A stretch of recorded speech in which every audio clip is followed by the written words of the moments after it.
एक American company Nvidia, जिसमें अगर आपने 10 साल पहले सिर्फ 1 लाख रुपए लगा के छोड़ दिए होते तो आज बन गए होते 2 करोड़ 45 लाख रुपए। कितने का रिटर्न को जानते हैं? 24,000% का रिटर्न। और ये कोई क्रिप्टो की बात नहीं कर रहा मैं, ये प्रॉपर स्टॉक मार्केट है। एआई की वजह से अमेरिका में ऐसी 5-6 कंपनीज हैं जिन्होंने ऐसे रिटर्न दिए हैं और इंडियन इन्वेस्टर्स को इसका पता भी नहीं है। तो अगर आपका भी सारा पैसा इंडियन मार्केट में लगा है तो ये समझ लीजिए कि आप दुनिया के 95% इकोनॉमी को मिस कर रहे हैं। और ये जो एआई है ना, अगले 10 साल में 15.7 ट्रिलियन की इकोनॉमी बनने जा रहा है और उसका 70% कंपनीज जो है, उनकी 70% कंपनीज ये सारी अमेरिका में है और इंडिया में एक भी एनवीडिया जैसी कंपनी नहीं है। तो आज मैं आपको बताऊंगा कि क्यों यूएस एआई स्टॉक्स हर इंडियन इन्वेस्टर्स की पोर्टफोलियो में होने ही चाहिए। ऐसा डेटा आज आपको दूंगा जो पूरे यूट्यूब इंटरनेट पर किसी ने नहीं बताया होगा। आज आपकी सिर्फ आंखें नहीं खोलूंगा बल्कि दिमाग की एक एक नसें खुल जाएंगी। और लास्ट में यह भी बात करेंगे कि कैसे इंडिया में रहकर यूएस स्टॉक मार्केट में आप इन्वेस्ट कर सकते हैं। ठीक है, तो सबसे पहले एआई मार्केट का साइज समझाता हूं आपको, ये कितना बड़ा चीज है ये। देखो 2023 में ना पूरी दुनिया में एआई का मार्केट था तकरीबन 196 बिलियन डॉलर, मतलब लगभग अगर रुपए में बात करो तो 16.5 लाख करोड़। ये सुनने में बहुत बड़ा लग रहा होगा लेकिन समझाता हूं, ये अभी सिर्फ ट्रेलर जैसा है, पूरी पिक्चर अभी बाकी है। क्योंकि 2025 में ये मार्केट बढ़ के 391 बिलियन डॉलर का हो चुका है, मतलब सिर्फ 2 साल में ये मार्केट डबल हो गया है। और जानते हैं 2030 तक ये 1.8 ट्रिलियन होने वाला है। ट्रिलियन का मतलब होता है लाख करोड़ नहीं, 150 लाख करोड़ से ज्यादा। तो समझो एक तरह से ये पूरे इंडिया के जीडीपी से भी ज्यादा बड़ा हो गया है। और यूएन की भी रिपोर्ट है जिसमें लिखा है कि 2033 तक ये मार्केट 4.8 ट्रिलियन तक पहुंच जाएगा, मतलब 10 साल में 25 गुना ग्रोथ। सोचिए 25 गुना। आप कोई चीज अगर 25 गुना ग्रो होती देख लो तो समझ जाओ कि वो आम चीज नहीं है, वो रिवॉल्यूशन है। और पीडब्ल्यूसी जो दुनिया की सबसे बड़ी कंसल्टिंग कंपनी है, उनका एस्टिमेशन है कि एआई 2030 तक ग्लोबल इकोनॉमी में 15.7 ट्रिलियन ऐड करेगा। 15.7 ट्रिलियन का मतलब होता है लगभग 1300 लाख करोड़। ये इंडिया की इकोनॉमी से 5 गुना ज्यादा है, पूरी इकोनॉमी से 5 गुना ज्यादा। अब इसको रियल लाइफ में आप समझो, जब मोबाइल फोन आए थे 2000 ईस्वी में, तब लोगों ने क्या बोला था? मोबाइल फोन ही तो है, फोन से क्या ही हो जाएगा, बात होगी, नॉर्मल चीजें हैं। फिर उसके बाद स्मार्टफोन आए, उसके बाद रिलायंस ने जियो लॉन्च किया और उसके बाद पूरी इकोनॉमी बदल गई। आजकल किराने वाले स्टोर पर भी आप देखो जीपे पेटीएम से पेमेंट लिया जाता है। एआई भी एग्जैक्टली वही कर रहा है, हर इंडस्ट्री को बदल रहा है। हॉस्पिटल में आप देखो एआई से बीमारी डिटेक्ट हो रहे हैं, बैंक में देखो एआई से लोन अप्रूव हो रहा है, फैक्ट्री में एआई से मशीनें चल रही हैं और स्कूल में जाकर के देखो तो एआई से बच्चे पढ़ाई कर रहे हैं। तो एक चीज समझ में आ रहा है कि ये कोई छोटा मोटा ट्रेंड नहीं है भाई साहब, ये दुनिया की नेक्स्ट इंडस्ट्रियल रिवॉल्यूशन है और इस रिवॉल्यूशन का सेंटर है अमेरिका। अब सवाल ये भी है कि अमेरिका ही क्यों, इंडिया क्यों नहीं? देखो बहुत लोग बोलते हैं कि भैया इंडिया में इन्वेस्ट करो, अपने देश में पैसा लगाओ। बात बिल्कुल सही है, मैं भी बड़ा भारतीय हूं और गर्व से कहता हूं भैया देश अपना है, यहीं पैसा लगाना चाहिए। लेकिन एक बात समझ लीजिए आप, इंडिया इन्वेस्टमेंट करते रहे, बिल्कुल सही है, लेकिन जब बात एआई की आती है ना तो रियलिटी से आप भाग नहीं सकते। दुनिया की सारी बड़ी एआई कंपनी सब अमेरिकन है। एनवीडिया जो कि एआई के सबसे पावरफुल चिप बनाती है, अमेरिकन कंपनी है। माइक्रोसॉफ्ट जिसने ओपन एआई यानी कि चैट जीपीटी बनाने वाली कंपनी जो है ओपन एआई, उसमें बिलियन इन्वेस्ट किए हैं, अमेरिकन है। गूगल जिसने जेमिनाई एआई बनाया है, अमेरिकन है। मेटा जिसने इंस्टाग्राम व्हाट्सएप में एआई डाला है, अमेरिकन है भैया। और अमेजॉन जिसकी AWS क्लाउड पे आधी दुनिया की एआई चलती है, अमेरिकन है। एप्पल, ब्रॉडकॉम, ये सब अमेरिकन है भाई साहब, बच के जाओगे किधर? अब इसका सीधा मतलब ये समझो, एग्जांपल समझाता हूं।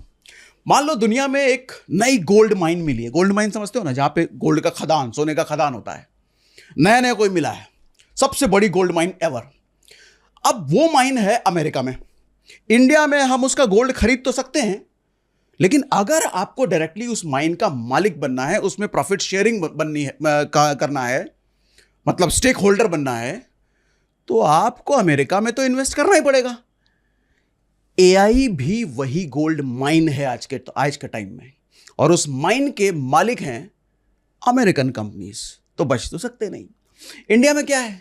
इंडिया में टीसीएस है, इन्फोसिस है, विप्रो है, लेकिन ये भाई साहब एआई कंपनीज नहीं है। ये एआई यूज करती हैं, बनाती नहीं है। मतलब आप इसको ऐसे समझो कि जैसे एक कार का ड्राइवर होता है ना, वो कार को यूज करता है, वैसे ही इंडिया यूज करती है। लेकिन एनवीडिया जैसी कंपनी, गूगल जैसी कंपनी, माइक्रोसॉफ्ट जैसी कंपनी, ये कंपनीज एआई बना रही है। जैसे कार का मैन्युफैक्चरर होता है, और मैन्युफैक्चरर का प्रॉफिट ड्राइवर से कई हजार गुना ज्यादा होता है। देखो 7 अमेरिकन कंपनीज हैं जो एआई की दुनिया पर राज कर रही हैं। उस कौन कौन सी कंपनी है? एप्पल है, माइक्रोसॉफ्ट है, अल्फाबेट यानी कि गूगल है, अमेजॉन है, एनवीडिया है, मेटा है, ब्रॉडकॉम है। इन कंपनीज ने ना सिर्फ एआई इंफ्रास्ट्रक्चर पे अपना खर्चा 100 बिलियन से बढ़ा करके $300 बिलियन कर दिया है। और वो भी जानते हैं कितने साल में? सिर्फ 2 साल में। ये 25 लाख करोड़ है भाई साहब, सिर्फ एआई पे खर्चा करने वाले हैं ये। और ये अमाउंट इंडिया के जो डिफेंस बजट है ना हमारा, उसका 5 गुना ज्यादा है। हमारे भारत के डिफेंस बजट के 5 गुना ज्यादा वो सिर्फ और सिर्फ एआई पे खर्च कर रहे हैं। और ब्लैक रॉक जानते हैं ना आप, दुनिया की सबसे बड़ी इन्वेस्टमेंट कंपनी, उनका कहना है कि 2030 तक 5 से 8 ट्रिलियन और एआई में इन्वेस्ट होगा। यानी कि 8 ट्रिलियन रुपए में 700 लाख करोड़, इतना पैसा एक जगह जा रहा है, तो वहां से प्रॉफिट ना आए, ये आपको लगता है पॉसिबल है? नहीं, प्रॉफिट तो आना है, तभी कंपनीज पागलों की तरह पैसा लगा रही है। और एक और मजे की बात, दुनिया में जो भी एआई का रिसर्च हो भी रहा है ना, जो भी पेटेंट्स बन रहे हैं ना, उसका 60% सिर्फ अमेरिका और चाइना के पास है। बाकी पूरी दुनिया मिला करके सिर्फ 40% है। और चाइना में इन्वेस्ट करना भैया आसान तो है नहीं, बहुत मुश्किल है। तो बचा क्या? अमेरिकन मार्केट, वहीं जाकर के आपको इन्वेस्ट करना पड़ेगा। अच्छा, वहां जाने के लिए मतलब वहां आपको फ्लाइट से जाने की जरूरत नहीं है, इंडिया में रह करके आप वहां इन्वेस्ट कर सकते हो। तरीका भी बताऊंगा। देखो, इंडियन स्टॉक मार्केट में ना कोई भी एनवीडिया जैसी कंपनी नहीं है, कोई ब्रॉडकॉम जैसी कंपनी नहीं है। हाँ, इंडिया में आईटी सेक्टर है, लेकिन वो एआई प्रोडक्ट कंपनीज नहीं है, जैसा मैंने बताया। वो एआई सर्विस कंपनीज हैं। फर्क क्या होता है? एक ऐसा समझो कि रेस्टोरेंट चलाना मतलब प्रोडक्ट बनाना। मैं रेस्टोरेंट का एग्जांपल देके बता रहा हूं। एक रेस्टोरेंट का मालिक है जो कि रेस्टोरेंट चला रहा है, और उसी रेस्टोरेंट में एक वेटर का काम करने वाला आदमी, यानी कि वो वेटर की सर्विस लोगों को दे रहा है। दोनों में पैसा है, दोनों में कमाई है, लेकिन रेस्टोरेंट का ओनर कहीं ज्यादा कमाएगा। वो मैन्युफैक्चरर काइंड ऑफ है, और जो वेटर है ये सर्विस। तो इंडिया की एआई कंपनी सिर्फ और सिर्फ सर्विस देती है, मैन्युफैक्चरर नहीं है। अब बात करते हैं पैसों की भैया, क्योंकि इन्वेस्ट करना है तो आदमी किस लिए करता है? पैसे बनाने के लिए ना। तो कितना पैसा बन सकता है, कितना बना दिया है कंपनी ने, जरा इस पे समझते हैं। सबसे पहले वापस बात करूंगा एनवीडिया पर, जो कि एआई का किंग है। देखो, एनवीडिया को समझने के लिए एक सिंपल एग्जांपल लेता हूं। जब अमेरिका में 1849 में गोल्ड रश हुआ था ना, सब लोग गोल्ड ढूंढने लग गए थे। लेकिन सबसे ज्यादा पैसा किसने कमाया? जिसने गोल्ड ढूंढने वालों को झाड़ू सप्लाई किया, बेलचा सप्लाई किया, मतलब गोल्ड माइनिंग के लिए टूल्स सप्लाई किए। अब देखो, गोल्ड मिले ना मिले, टूल्स तो सबको चाहिए ना। वो पैसा बनाया उन लोगों ने। एनवीडिया एग्जैक्टली वही कर रही है। ये एआई का झाड़ू बेचने वाला जैसा है, वैसा समझ लो इसको। हर कंपनी को एआई चलाने के लिए एनवीडिया के चिप्स चाहिए।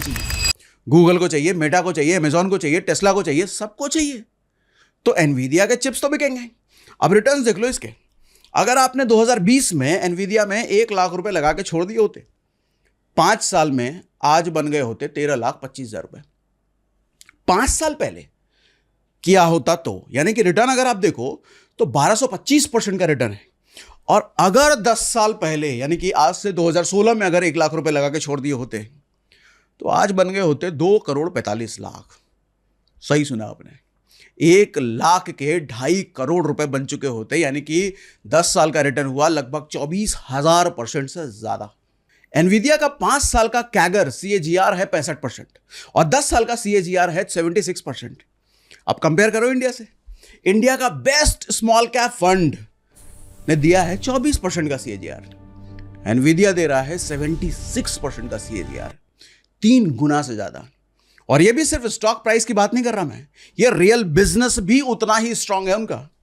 एनवीडिया का रेवेन्यू 2023 में था $27 बिलियन का, 2025 में कितना हो गया? $130 बिलियन का, यानी कि एक साल में 114% रेवेन्यू बढ़ गया। कौन सी कंपनी करती है ये? बताओ इंडियन मार्केट में है कोई ऐसा? तो एनवीडिया का प्रॉफिट मार्जिन है भैया 53%। प्रॉफिट मार्जिन मतलब हर 100 रुपए में से 53 रुपए उनका सीधा प्रॉफिट है। इंडिया में अगर कोई कंपनी 15 से 20% भी प्रॉफिट मार्जिन दे दे तो हम बहुत खुश हो जाते हैं, और ये 53% दे रही है, 53%।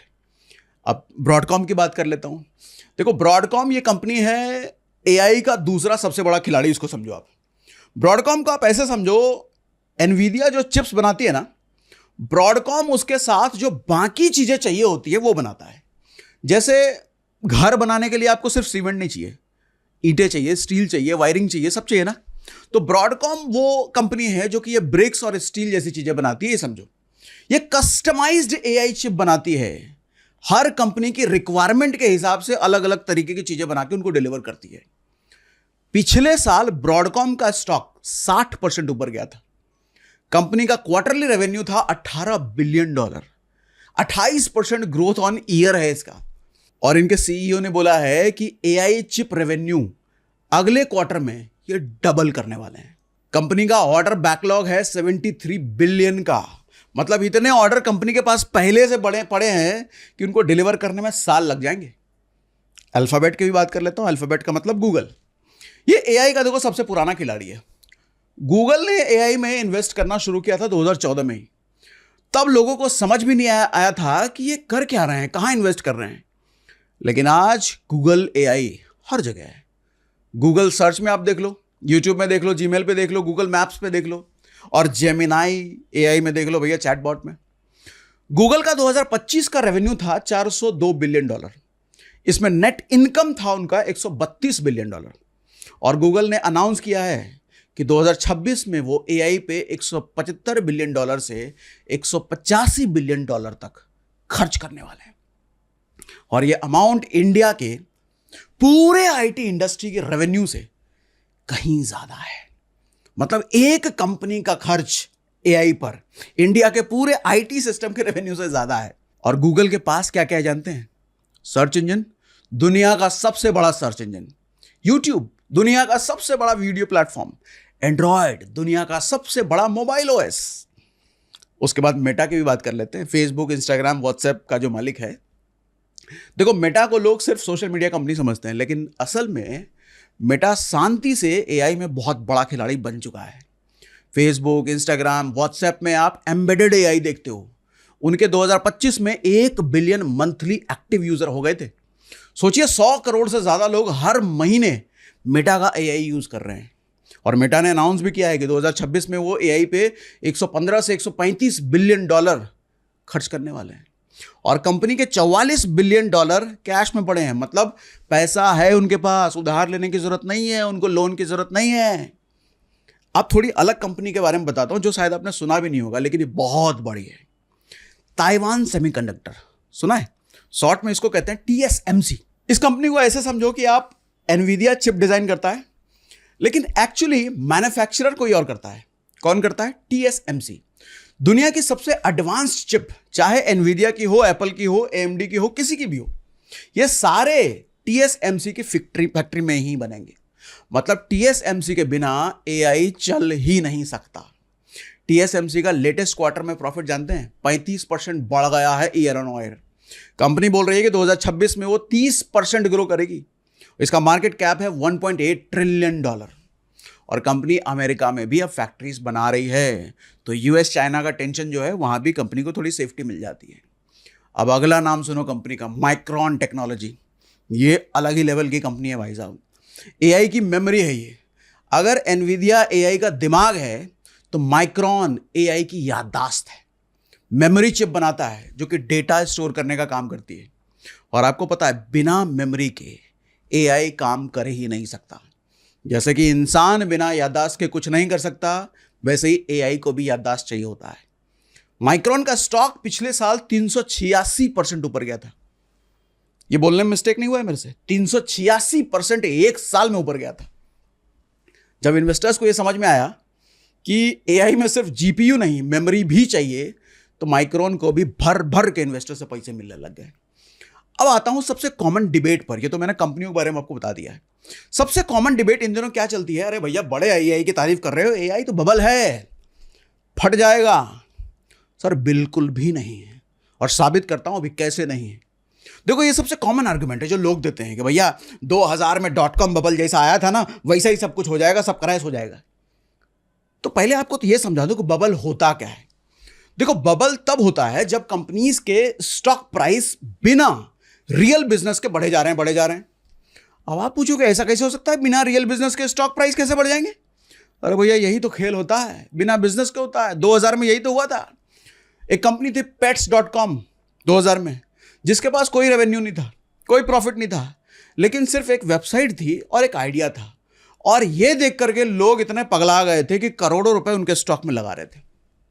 फिर लोगों को जब रियलिटी पता चली, कंपनी बिजनेस से पैसा कमा ही नहीं रही, सिर्फ प्राइस बढ़े जा रहे हैं क्योंकि स्टॉक खरीद रहे हैं लोग, तो सब ने पैसा निकालना शुरू कर दिया और स्टॉक क्रैश हो गया, कंपनी की पोल खुल गई। तो भैया ऐसे ही .com बबल में कई कंपनीज के साथ हुआ था, सब कंपनियां एक साथ फटी। लेकिन एआई कंपनीज का हाल ऐसा बिल्कुल भी नहीं है। दुनिया की सबसे बड़ी इन्वेस्टमेंट रिसर्च कंपनी में से एक है फिडेलिटी।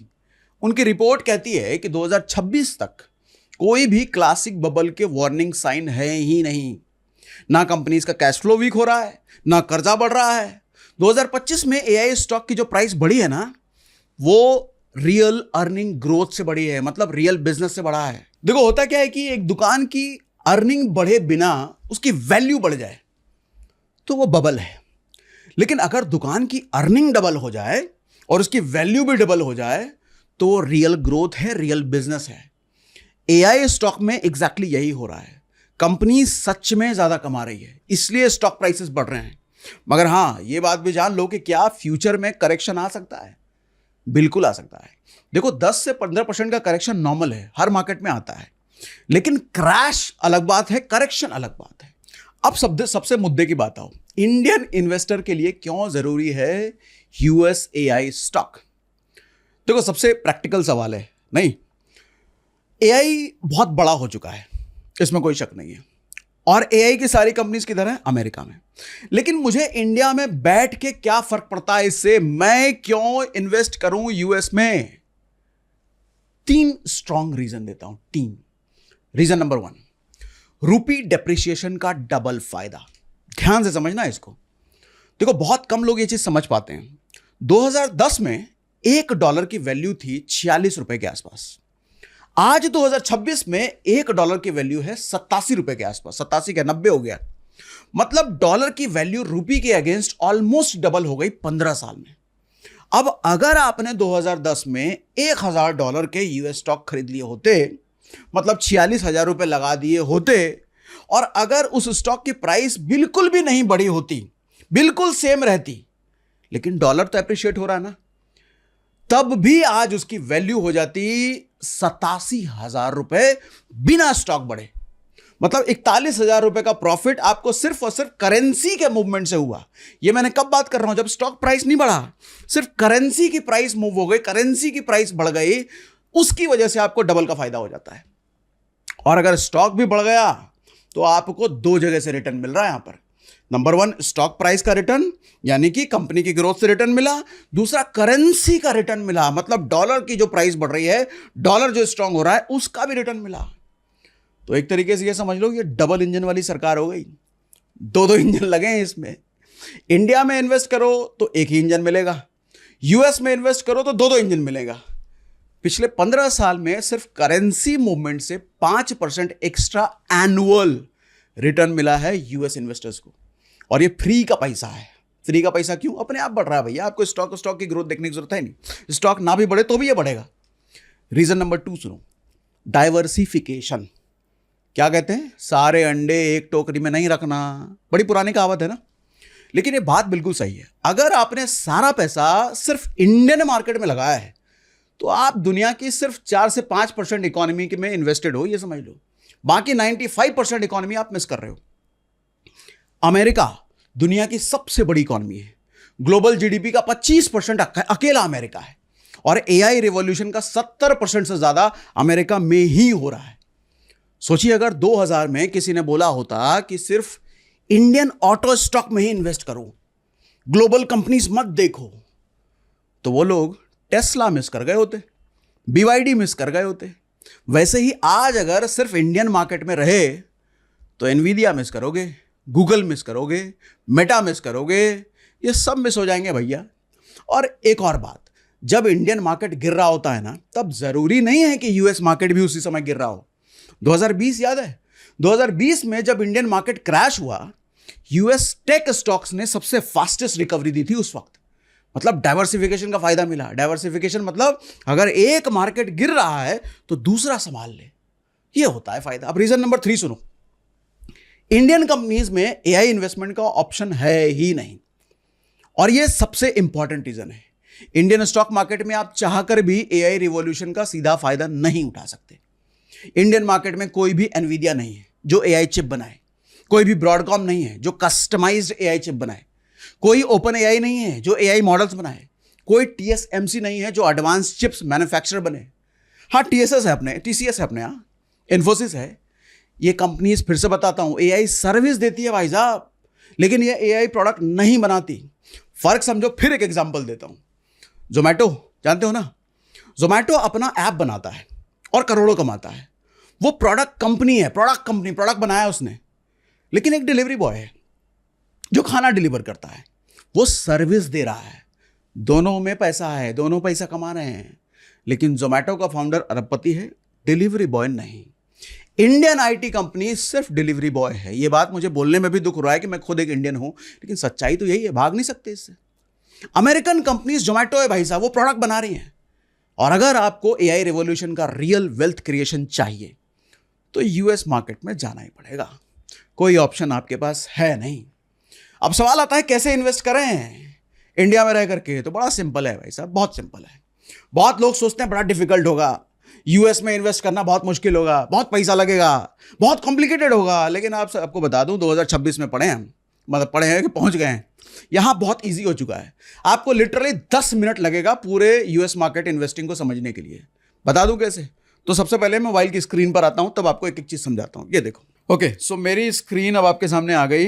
ये बेसिकली IND मनी ऐप मैंने ओपन कर लिया है। IND मनी ऐप ही वो जरिया है जिसके थ्रू आप इंडिया में रह के यूएस मार्केट पे इन्वेस्ट कर सकते हैं। मजे की बात है, सिर्फ यूएस मार्केट में स्टॉक खरीद बेच नहीं सकते, आप SIP भी कर सकते हो। वो सारे ऑप्शन भी आपको दिखाता हूँ। देखो, सबसे पहले तो ये काम करना है कि किसी भी ब्रोकर पर, जब इंडियन ब्रोकर पर भी रजिस्टर करते हो तो आपको सबसे पहले KYC करना होता है। तो यहाँ भी KYC कर लेना। हाँ, KYC में एक चीज़ डिफरेंट आपको यहाँ ये मिलेगी कि किसी भी ब्रोकर पे आप किसी भी बैंक के साथ अपना KYC कर सकते हो। यहाँ पर सारे बैंक्स फिलहाल ऑप्शन में नहीं है। आपको यहाँ पर जो बैंक्स मिलेंगे मैं आपको दिखा देता हूँ। यूएस स्टॉक पे आप जैसे ही आओगे, आप जैसे ही ये देखो, ये ऑप्शंस आपको बैंक के मिलेंगे। ICICI bank, HDFC bank, axis bank, federal bank. अगर आपके इन चारों में से किसी के पास अकाउंट है तब तो बल्ले बल्ले काम हो जाएगा, बहुत बढ़िया, कोई नई चीज़ नहीं करने की जरूरत है। लेकिन अगर नहीं भी है तो भी दिक्कत वाली बात नहीं है। फेडरल बैंक आप चूज कर लेना, नीचे फेडरल बैंक। फेडरल बैंक का अकाउंट ऑनलाइन यहीं पर इसी ऐप के जरिए, कहीं किसी जगह जाना नहीं है, किसी को फ़ोन नहीं करना, कुछ भेजना नहीं है। इसी ऐप के जरिए आपका अकाउंट खुल जाता है 2 दिन के अंदर, 2 वर्किंग डेज के अंदर। और ये अच्छा भी है मनी मैनेजमेंट के लिए। होता क्या है कि आपके अलग अलग पर्पस के लिए अलग अलग बैंक अकाउंट रहे ना, तो अच्छा है। फेडरल बैंक को आप यूज़ करना सिर्फ और सिर्फ यूएस स्टॉक इन्वेस्टिंग के लिए। यूएस स्टॉक में SIP कटना है, पैसे वैसे जाना है, तो आप इसी को यूज़ करना, वो ज़्यादा अच्छा है। ठीक है, बाकी के 3 बैंक जो हैं ICICI, HDFC, एक्सिस, इसके ज़रिए SIP भी आप नहीं कर पाओगे, फिलहाल ऐसा ऑप्शन है। SIP भी करने के लिए आपको फेडरल बैंक ही चाहिए ही चाहिए। तो देखो, बेस्ट ऑप्शन ये है, आपके पास भले ही ऊपर के 3 बैंक हो, लेकिन फेडरल बैंक में फिर भी एक अकाउंट खुलवा लेना। क्यों? इनका टाई अप अच्छा खासा फेडरल बैंक के साथ है। मैं फेडरल बैंक को कोई प्रमोट नहीं कर रहा, चूंकि इनके सबसे क्लोज है, सारी फैसिलिटी इन्होंने फेडरल बैंक के साथ कर रखी है। बस इस पर क्लिक करना, अपना KYC वगैरह कर देना और 2 दिन के अंदर आपका यहीं पे अकाउंट खुल जाता है। तो अच्छा है कि सारा आपका US इन्वेस्टिंग वाला काम फेडरल बैंक से होने लग जाएगा। ठीक है, एग्जिट KYC मैं फिलहाल कर लेता हूँ। अब मैं आ जाता हूँ ऐप पर देखो सबसे पहला टैब ये जो मैंने खोला, ये कौन सा मैंने खोला, IND स्टॉक, मतलब इंडियन स्टॉक मार्केट की चीज़ें यहाँ पर है। हमको उससे मतलब है नहीं, इंडियन स्टॉक मार्केट के लिए ऑलरेडी आप किसी ब्रोकर पे हो, यहाँ करना होगा यहाँ भी कर लेना। लेकिन हम आ जाते हैं भैया इस पे US स्टॉक पर, इस टैब पर हम आ गए। इस टैब पर सबसे पहले जैसे ही आओगे आपके सामने ये जो ऐड बटन है, इसके जरिए आप तो पैसा ऐड करोगे। पैसा कैसे ऐड करोगे, बैंकिंग वाला मैंने आपको समझा दिया, फेडरल बैंक वाला ऑप्शन। एक बार जब पैसा ऐड हो जाता है, पहले वो स्क्रीन भी दिखा देता हूं। देखो एक बार जब पैसा ऐड हो जाता है, लेट्स सपोज आप 1000 रुपये पहली बार में ऐड करते हो, तो ये दिखाता है कि $10 के आसपास ऐड होंगे। आप ब्रेकअप भी देख सकते हो। आप सबसे ऊपर की लाइन ध्यान से पढ़िएगा, you are saving 999 on transfer charges in forex, 1000 रुपये पर। जनरली आप US मार्केट में किसी ऐप के जरिए किसी दूसरे माध्यम से जाओगे तो बीच के चार्जेस बहुत ज़्यादा लग जाते हैं। IND मनी पे वो सब कुछ नहीं है। देखो प्लेटफॉर्म फी यहाँ पर बिल्कुल जीरो है, कुछ नहीं लगता। GST तो आपको वैसे भी लगता। एक्सचेंज रेट 91 रुपीज़ लग रहा है 1000 रुपये पर, ये जो कि मिनिमम है, तो ये बहुत अच्छी चीज़ है। ठीक है, तो आप जैसे ही ऐड करोगे $10 ऐड हो जाएंगे। $10 कहाँ ऐड होंगे, ये होगा क्या, जैसे ही IND मनी के वॉलेट में आप सबसे पहले 1000 रुपये ऐड करोगे, इस वॉलेट के जरिए US स्टॉक मार्केट का वो ब्रोकर के पास पैसा चला जाएगा आपका, जिस ब्रोकर पर एक्चुअली स्टॉक खरीदे जाने हैं। ठीक है, IND मनी के पास स्टॉक नहीं होंगे, स्टॉक होंगे US के ब्रोकर के पास। अब इसको आप ऐसे समझो, इंडिया में मान लो जीरोधा, एंजल, ग्रो, किसी के पास भी अकाउंट है।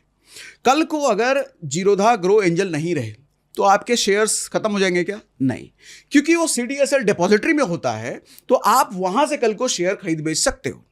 तो ऐप रहे ना रहे उससे फर्क नहीं पड़ता। ठीक इसी तरीके से कल को भगवान ना करे अगर IND मनी भी नहीं रहा तो हमारा उस US स्टॉक ब्रोकर पर, जो कि इसके जरिए अकाउंट खुल जाता है, वहां पे हमारे स्टॉक्स होंगे और ये रहे ना रहे IND मनी, हम वहां से अपने स्टॉक्स खरीद बिक्री कर सकते हैं।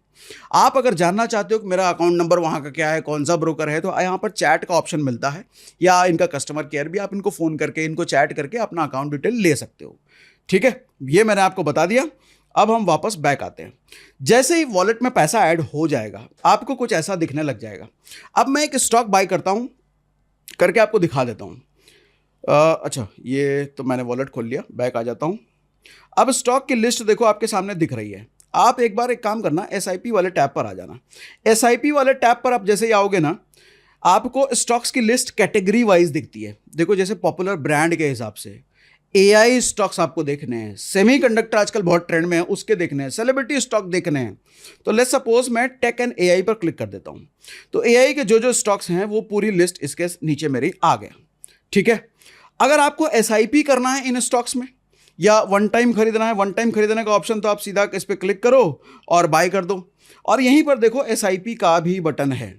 SIP करने के लिए जैसा मैंने आपको थोड़ी देर बाद बताया कि आपके पास फेडरल बैंक का अकाउंट होना ही चाहिए और खुलवाने के लिए कहीं जाना नहीं है, यहीं KYC करना, 2 दिन में खुल जाता है। तो मैंने वो वाला काम किया नहीं है, तो वो करते ही SIP का ऑप्शन भी आपको ओपन हो जाएगा। इसी टैब पर आप चाहो तो SIP इन इंडेक्स में कर सकते हो या फिर डायरेक्टली स्टॉक में कर सकते हो। अगर मुझे स्टॉक पिक करना नहीं आता, मुझे पता नहीं है कि एनवीडिया अच्छा है, एप्पल अच्छा है या गूगल अच्छा है, तो मैं क्या करूंगा, AI स्टॉक्स के लिए डाउ जोन इंडेक्स पर चला जाऊंगा। डाउ जोन इंडेक्स पर मैं जाता हूं तो मुझे पता चल जाता है यहां पर कि डाउ जोन इंडेक्स में कौन कौन सी कंपनियां हैं। देखो इसके अंदर एप्पल भी है, अमेजॉन भी, अल्फाबेट भी है, मेटा भी है, माइक्रोसॉफ्ट भी है, एनवीडिया भी, टेस्ला भी है। कितना तेज मैंने ले लिया सारे स्टॉक्स का नाम ना, उतनी तेजी से आपका इन्वेस्टमेंट भी हो जाता है यहां पर। ठीक है, तो एक इंडेक्स में पैसा डालने से आपका इन सभी जगह पैसा डालता है, चल जाता है। लेकिन आपका मन कर है इंडिविजुअली डालना, तो आप इंडिविजुअली भी कर सकते हो। तो आपको मैंने सारी चीज़ें बता दी, कुछ बाकी तो नहीं रहा। आप इंडिविजुअल स्टॉक पिक करो, इंडेक्स पिक करो, कुछ भी करो, आपकी मर्जी है। बैंक अकाउंट ऐड करना मैंने बता दिया। चैट का सपोर्ट आपको यहाँ पर मिल जाता है, आप चैट में जाकर के चैट सपोर्ट कर सकते हो, कस्टमर केयर बात कर सकते हो, सारी डिटेल आपको वहाँ मिल जाएगी। जो भी मन में सवाल है इनके चैट सपोर्ट पे पूछ सकते हो आप। ओके, अब हम एक स्टॉक बाय कर लेते हैं, कोई भी स्टॉक हम ले लेते हैं। लेट्स सपोज मैंने एप्पल ले लिया। अब एप्पल, एनवीडिया का जो मैं नाम ले रहा हूँ भैया, स्टॉक रिकमेंडेशन, इसको बिल्कुल मत समझिएगा। मैंने जो भी रिटर्न्स बताए सब पास्ट के बताए, फ्यूचर में भी ऐसे आएंगे, ये दुनिया में कोई नहीं जानता। आप एनालिसिस कर लीजिएगा, अच्छे से रिसर्च वगैरह कर लीजिएगा, तब भी कोई स्टॉक पिक कीजिएगा, ठीक है। अब जैसे मैं एक स्टॉक बाय कर लेता हूँ, लेट्स सपोज एप्पल ही ले लिया।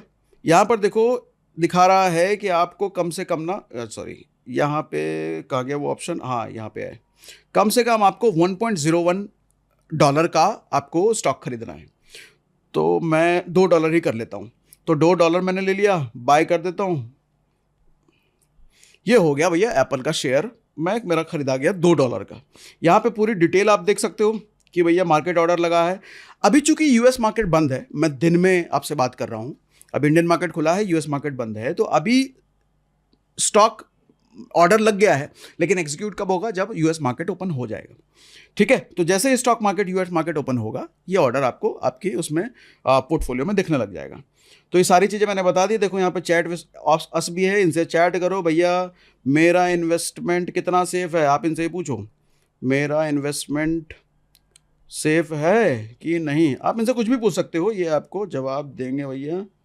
लो अब देखो आपका आंसर इसको इसने दे दिया, योर एप्पल फताना ठिकाना, ये सब आप पढ़ लेना, ऑर्डर डिलीवरी क्या होता है, ठीक है। तो सारी चीज़ें मैंने आपको बता दी, और कुछ कंसर्न हो, कुछ सवाल हो तो कमेंट बॉक्स में ज़रूर लिख देना, आने वाले किसी न किसी वीडियो में आपका सवाल मैं ले ही लेता हूँ, आपको पता है। इस IND मनी ऐप का डाउनलोड करने का लिंक हमने पिंड कमेंट और डिस्क्रिप्शन में डाल रखा है, वहाँ से डाउनलोड कीजिएगा, ताकि आपको जेन्युइन लिंक के जरिए आपको यूएस स्टॉक मार्केट में इन्वेस्ट करने का मौका मिले, ठीक है। अब जरा टैक्स के मुद्दे पर आ जाते हैं, भैया टैक्स कितना लगेगा ये बताओ। देखो इंडिया में यूएस स्टॉक पे टैक्स में 3 चीज़ें समझ लो आप। कैपिटल गेन कितना लगता है, डिविडेंड टैक्स कितना लगता है, टीसीएस कितना लगता है, ये तीनों चीज समझा देता हूं, और कुछ है नहीं टैक्स में समझने के लिए। कैपिटल गेन टैक्स मतलब स्टॉक जब आप बेचते हो जो प्रॉफिट होता है उस पर कितना टैक्स लगेगा। सबसे अच्छी खबर यह है कि यूएस में इंडियन इन्वेस्टर पर कैपिटल गेन टैक्स 0 है, कुछ नहीं लगता। अमेरिका नॉन रेसिडेंट से कैपिटल गेन टैक्स नहीं लेता, तो क्या टैक्स नहीं लगेगा, लगेगा। अमेरिका नहीं लेगा, इंडिया लेगा। टैक्स देखो सिर्फ इंडिया में देना होता है, आप पैसा कल को इंडिया में तो लाओगे ना, इंडिया में अपने बैंक में तो डालोगे ना, तब आपको टैक्स लगेगा। LTCG यानी कि long term capital gain 12.5% tax लगता है 24 महीने से ज्यादा होल्ड करने पर, प्लस एप्लीकेबल सरचार्जेस जो होंगे और जो सेस होंगे वो लग जाता है। हुआ क्या कि बजट 2024 से पहले ये long term capital gain tax 20% था, अब रिड्यूस होकर के 12.5% हो गया है। हालांकि अब इंडेक्सेशन बेनिफिट हट गया है, तो उसका क्या कर सकते हैं। Short term capital gain tax लगता है 24 महीने से कम, अगर आप बेच रहे हो 24 महीने से कम में ही आप बेच रहे हो, और उस पर जो भी गेन हुआ आपका उस पर लगेगा टैक्स। और ये टैक्स आपकी टोटल इनकम में, मतलब जो कमाई होगी ना आपकी शॉर्ट टर्म में, वो आपकी टोटल इनकम में ऐड हो जाएगा, और आपके applicable income taxes slab rate के अकॉर्डिंग आपको टैक्स लगेगा। लेट्स सपोज आपकी टोटल इनकम, ये गेन, आपकी नौकरी चाकरी धंधा पानी सारा मिला करके अगर आप 30% के स्लैब में आते हो, तो यहां भी आपको short term capital gain tax 30% ही देना पड़ेगा। लेकिन अगर आप सब कुछ मिला करके 10% के स्लैब में आते हो, तो यहां भी आपको 10% ही देना पड़ेगा, ठीक है, ठीक है। तो ये हुआ कैपिटल गेन टैक्स। दूसरा समझो डिविडेंड टैक्स, ये इंपॉर्टेंट है।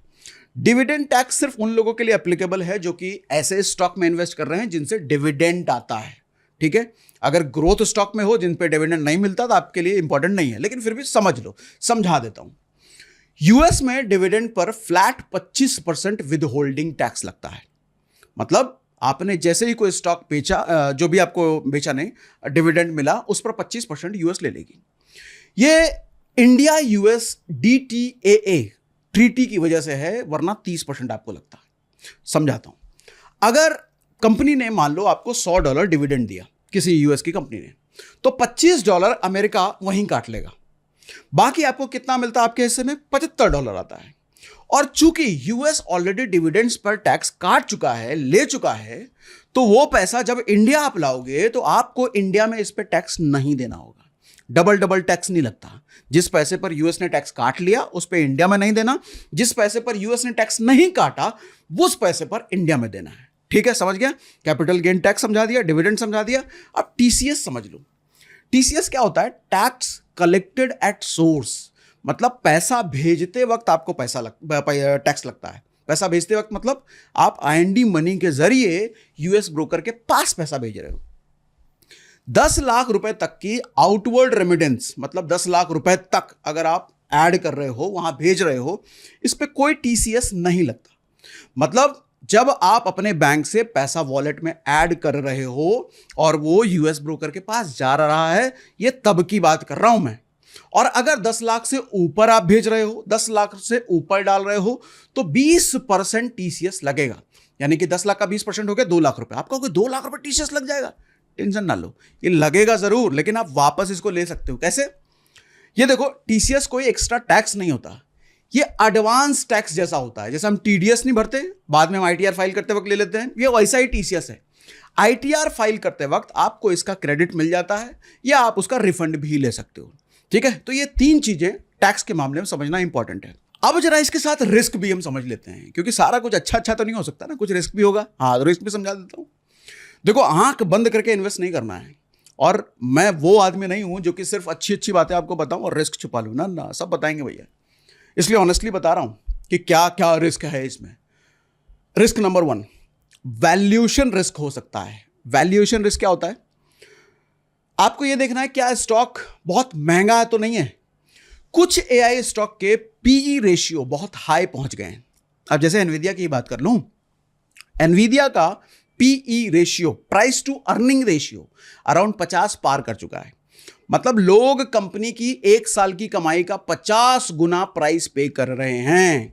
अगर किसी क्वार्टर में अर्निंग्स एक्सपेक्टेशन से कम आई, क्वार्टर रिजल्ट अगर अच्छा नहीं आया, एक्सपेक्टेशन से कम आया, तो स्टॉक हो सकता है 20, 25, 30% भी गिर जाए एक दिन में। पॉसिबल है ये। इसका मतलब ये नहीं है कि इन्वेस्ट मत करो, स्टॉक खराब है। इसका मतलब है कि भैया एक बार में सारा पैसा मत डालो, एसआईपी करो, थोड़ा थोड़ा डालते रहो। आपको अच्छा, वहां डॉलर कॉस्ट एवरेजिंग हो जाती है आपकी, वहां के भाषा में, इंडिया के भाषा में रुपी कॉस्ट एवरेजिंग। तो एक रिस्क नंबर 1। रिस्क नंबर 2 है कंपटीशन रिस्क। क्या कोई एआई कंपनी को हरा सकता है? समझो, देखो, चाइना भी एआई में बहुत इन्वेस्ट कर रहा है, बहुत काम कर रहा है। डीप सीक जैसी कंपनी आई जो कि कम कॉस्ट में एआई मॉडल्स बना रही है। यूरोप भी रेगुलेशंस के साथ एआई डेवलप कर रहा है। अगर चाइनीज कंपनी सस्ती और अच्छी एआई बना ले तो अमेरिकन कंपनीज को तगड़ा कंपटीशन मिलेगा। लेकिन अभी तक रियलिटी यह है कि top AI talent, top AI companies, top AI investment सब अमेरिका के पास है। अभी तक की हाल ये है, लेकिन फ्यूचर में हो सकता है कि चाइना ज्यादा अच्छे चीज ले आए, और ये एडवांटेज 1-2 साल में अमेरिका से नहीं छीनने वाला, ऐसा मुझे लगता है। ठीक है, रिस्क नंबर 3 समझो। 3, कैपेक्स रिस्क, मतलब कैपिटल एक्सपेंडिचर का रिस्क। जितना पैसा ये खर्च कर रहे हैं, ये इतना खर्च कर रहे हैं, क्या सारा पैसा वापस आ जाएगा? ये सबसे रियल रिस्क है। देखो, कंपनीज एआई पे हंड्रेड्स ऑफ बिलियन खर्च कर रही है, डेटा सेंटर पे, चिप्स पे, इंफ्रास्ट्रक्चर पे। सवाल ये है कि ये सारा खर्चा इवेंचुअली प्रॉफिट में कन्वर्ट हो जाएगा। इसको आप ऐसे समझो कि एक रेस्टोरेंट ओनर ने 50 लाख रुपए लगा करके रेस्टोरेंट खोला। अगर कस्टमर नहीं आए तो 50 लाख रुपए डूब जाएंगे। वैसे ही अगर एआई से एक्सपेक्टेड रेवेन्यू नहीं आया तो कंपनीज का पैसा वेस्ट होगा, डूबेगा, लॉस में जाएंगे। लेकिन अभी तक प्रैक्टिकली ये साइन भी नहीं है। साइन सब कुछ सारी इन कंपनियों के लिए पॉजिटिव है।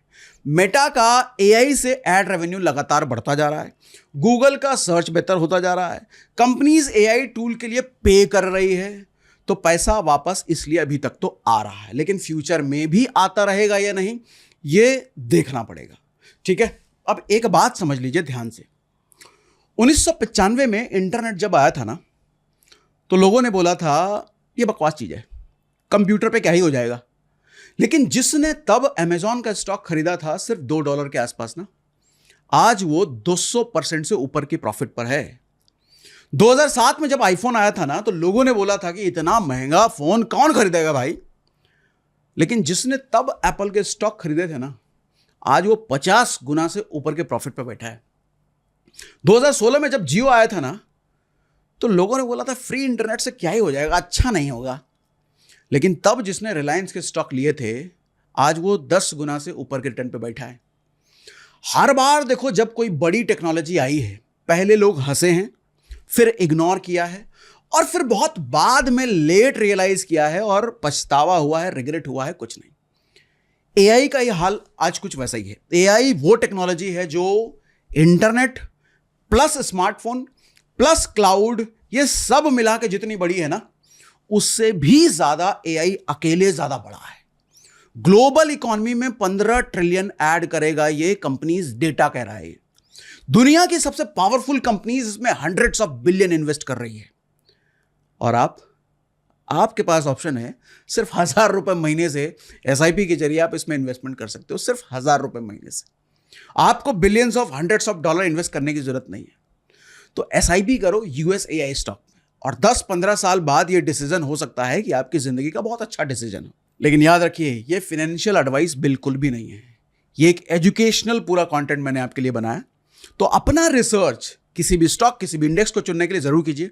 अपनी रिस्क कैपेसिटी समझिए और इन्फॉर्म्ड डिसीजन लीजिए। और आईएनडी मनी के जरिए यूएस स्टॉक मार्केट में इन्वेस्ट करने का लिंक हमने पिंड कमेंट और डिस्क्रिप्शन में दे दिया है।